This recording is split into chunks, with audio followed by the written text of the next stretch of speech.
রাত কাটতেই নতুন বার্তা ইসকনের। চিন্ময় কৃষ্ণকে নিয়ে অবস্থান বদল। বাংলাদেশ ইসকনের আগে বলা হয়, ইসকনের তরফে আগেই জানিয়ে দেওয়া হয় চিন্ময়ের কোনো কাজের দায় ইসকন নেবে না। শুক্রবারই বাংলাদেশ ইসকনের তরফে একটি বিবৃতিতে এমনটা জানিয়ে দেওয়া হয়।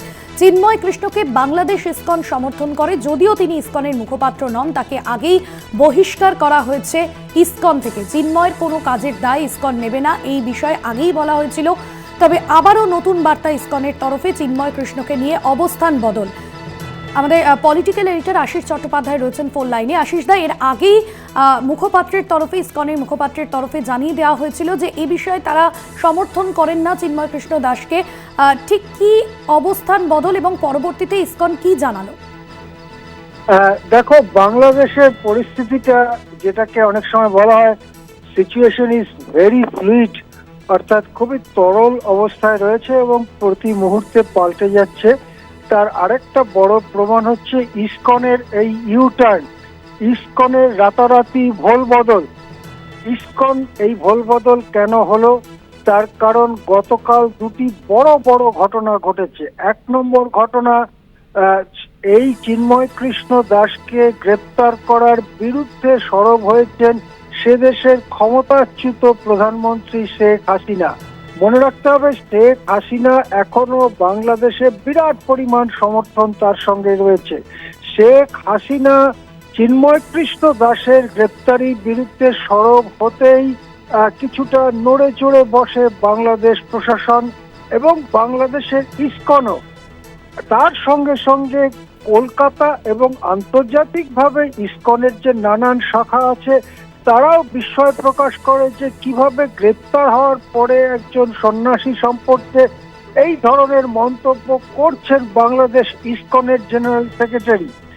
এছাড়াও আরো একটি ঘটনা গতকাল ঘটে, সেটা হচ্ছে ভারতের পক্ষ থেকে কড়া বার্তা পাঠানো হয় বাংলাদেশে ঘটে যাওয়া যে হিংসা, সংখ্যালঘুদের উপরে আক্রমণ ইত্যাদির ব্যাপারে। এবং তার পাশাপাশি দেখতে হবে যে ওই সন্ন্যাসীর মুক্তি চেয়ে ভারতের কয়েকটি জায়গাতে বড় বড় প্রদর্শন হয়, বড় বড় সমাবেশ, মিছিল ইত্যাদি হয় এবং কোথাও কোথাও সেই মিছিল কিছুটা উত্তেজনাও সৃষ্টি হয় সেই মিছিলগুলোতে। এই সবগুলো মিলিয়ে বাংলাদেশ প্রশাসন এবং বাংলাদেশ ইসকনের উপরে যথেষ্ট চাপ তৈরি হয়েছে। তারই প্রতিফলন হিসেবে আমরা দেখলাম যে রাতারাতি ভোল পাল্টে ফেললো ইসকন এবং বলল যে চিন্ময় কৃষ্ণ দাসকে যদিও আমরা অক্টোবরে বহিষ্কার করেছি এবং সে আমাদের সংগঠনের কোনো মুখপাত্র নয়, কিন্তু তাকে এবং সনাতনী অন্য যে কোনো সাধু সন্ন্যাসী বা সংগঠনের কাজকে ইসকন সমর্থন করে।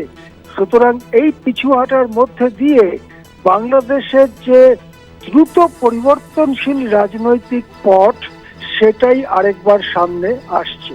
হ্যাঁ, ধন্যবাদ জানাবো আপনাকে। আশিস চট্টোপাধ্যায় আমাদের পলিটিক্যাল এডিটর ছিলেন ফোন লাইনে। বাংলাদেশ ইসকনের আগেই বলা হয়েছিল চিন্ময়ের কোনো কাজের দায় ইসকন নেবে না। শুক্রবারই বাংলাদেশের ইসকনের তরফে নতুন বিবৃতি।